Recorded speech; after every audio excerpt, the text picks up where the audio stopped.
Holidays-nale, adu namma GT Holidays da. GT Holidays, South India's #1 travel brand. You know you are special when you're with GT Holidays. தமிழக வெற்றிக் கழகம் ஆட்சிக்கு வந்தால் Namakkal kidney திருட்டு விவகாரத்தில் தொடர்புடையவர்களுக்கு கடும் தண்டனை வழங்கப்படும் என அக்கட்சியின் தலைவர் விஜய் தெரிவித்தார். நாமக்கல்லில் மக்கள் மத்தியில் பரப்புரை மேற்கொண்ட விஜய் திமுக அளித்த வாக்குறுதிகளை பட்டியலிட்டு சரமாரி கேள்விகளை எழுப்பினார்.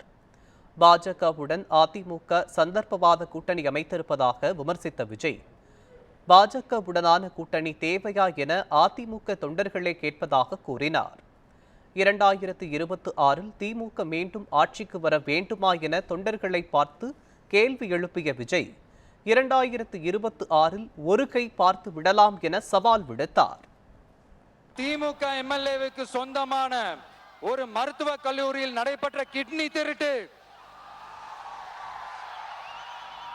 அதுதான் நாடறிஞ்ச விஷயமாச்சு. அதுல நம்ம நாமக்கலை சேர்ந்தவங்க தான் அதிகமா பாதிக்கப்பட்டிருக்கிறதா சொல்றாங்க. அதிலும் குறிப்பா விசைத்தறியில் பணிபுரியும் ஏழை பெண்களை குறிவைத்து அந்த கிட்னி திருட்டு நடந்திருக்குன்னு சொல்றாங்க. இதுல ஈடுபட்டவங்களை யாரா இருந்தாலும் நம்ம ஆட்சி அமைஞ்சதும் கடுமையாக தண்டிக்கப்படுவார்கள். இந்த பாசிச பாஜக அரசோட எப்பவுமே நாங்க ஒத்து போக மாட்டோம். ஒண்ணு. ரெண்டாவது, இந்த திமுக அரசு மாதிரி அண்டர் கிரவுண்ட் டீலிங் மறைமுக உறவுக்காரர்களா இந்த பாஜகவோட எப்பவுமே நாம இருக்க மாட்டோம். ரெண்டு. மூணாவது, மூச்சுக்கு முன்னொரு தடவை அம்மா அம்மா அம்மான்னு சொல்லிக்கிட்டு